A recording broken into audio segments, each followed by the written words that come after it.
નમસ્કાર વિદ્યાર્થી મિત્રો, આજે આપણે ગ્રુપ ડી 24 ડિસેમ્બર 2025ના રોજ પરીક્ષા લેવડાની એનું એનાલિસિસ જોઈએ ત્રણેય શિફ્ટનું. તો કે ત્રણ શિફ્ટનું વિશ્લેષણ મુજબ જોઈએ તો કે આજના પેપરનું સ્તર એ પાછલા દિવસોની સરખામણીમાં મધ્યમ રહ્યો છે.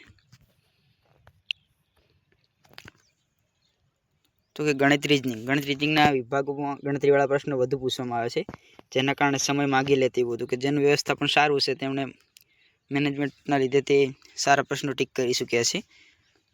તો કે સારા પ્રયાસો ત્યાં છે. તો ગણિતની અંદર જોઈએ તો કે મધ્યમ પ્રકારના પ્રશ્નો પૂછવામાં આવ્યા હતા. મોસ્ટ ઓફના એટેમ્પ 19 થી 21 રહ્યા છે. ત્યારબાદ રીઝનિંગમાં વાત કરીએ તો કે સરળ અને મધ્યમ રહ્યું હતું, 25 એટેમ્પ રહ્યા છે. વિજ્ઞાનની અંદર વાત કરીએ તો કે એનસીઆરટી આધારિત મધ્યમ પ્રકારના પ્રશ્નો પૂછ્યા હતા, જેમાંથી 16 થી 18 જ એટેમ્પ રહ્યું છે વિદ્યાર્થીઓનું. કરંટ અફેરની વાત કરીએ તો કે 13 થી 15 પ્રશ્નો એટેમ્પ કરવામાં આવ્યા છે વિદ્યાર્થીઓના. સરેરાશ જોઈએ મધ્યમ પ્રકારનું પેપર હતું, જેમાં 73 થી 81 એટેમ્પ કરવામાં આવે છે. હવે શું પૂછવામાં આવે છે, કેવા પ્રકારનું પૂછવામાં આવ્યું છે એ પણ જોઈએ આપણે. તો કે વિજ્ઞાનની અંદર ભૌતિક વિજ્ઞાનમાં વિદ્યુત પ્રવાહ, લેન્સ, પાવર પરથી દાખલા પણ પૂછવામાં આવ્યા છે. દાખલા પણ પૂછાતા હોય છે. ત્યારબાદ આધુનિક આવર્ત કોષ્ટક, રાસાયણિક સમીકરણો સંતુલિત કરવા, એસિડ બેઝ ક્ષારમાંથી પ્રશ્ન પૂછવામાં આવે છે. ત્યારબાદ માનવ શરીરના અંગો, પ્રજનન વિશેના પ્રશ્નો ખૂબ જોવા મળે છે. કોષમાંથી પણ પ્રશ્નો જોવા મળે છે. વનસ્પતિનું કીધું એટલે કોષ પણ આવી ગયું સાથે સાથે. ત્યારબાદ ગણિતની અંદર જોઈએ તો કે અંકગણિતની અંદર ટકાવારી પૂછે છે, નફો ખોટ, ભાગીદારી એવા પ્રશ્નો પૂછે છે. ત્યારબાદ લંબચોરસ અને વર્તુળના ક્ષેત્રફળ આધારિત દાખલા પૂછે.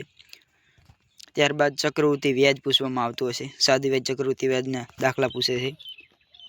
રીઝનિંગની વાત કરીએ તો બેઠક વ્યવસ્થા, સીધી, હરોળ અને ગોળાકાર 8 વ્યક્તિઓવાળી સિટિંગ એરેન્જમેન્ટ પૂછે છે, જે સમય માગી લે તેવા પ્રશ્નો હોય છે. ત્યારબાદ બ્લડ રિલેશનના 1-2 પ્રશ્નો પૂછવામાં આવે છે. પછી નિષ્કર્ષ વિધાન, તાર્કિક ક્ષમતા ચકાસતા 3-4 પ્રશ્નો એવા પ્રકારના પૂછવામાં આવે છે.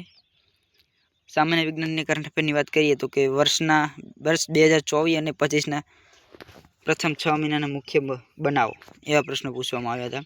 ત્યારબાદ બંધારણને લગતા પણ પ્રશ્ન પૂછવામાં આવ્યા હતા. તો આવા પ્રકારના પ્રશ્નો પૂછવામાં આવે છે. આના લીધે તમારે તૈયારી સારી બની રહે, જેથી તમે ખૂબ જ વધારે એટેમ્પ કરી શકો અને સારા એવા માર્ક્સ મેળવી શકો, જેથી વિશ્લેષણના આધારે તૈયારી કરવી.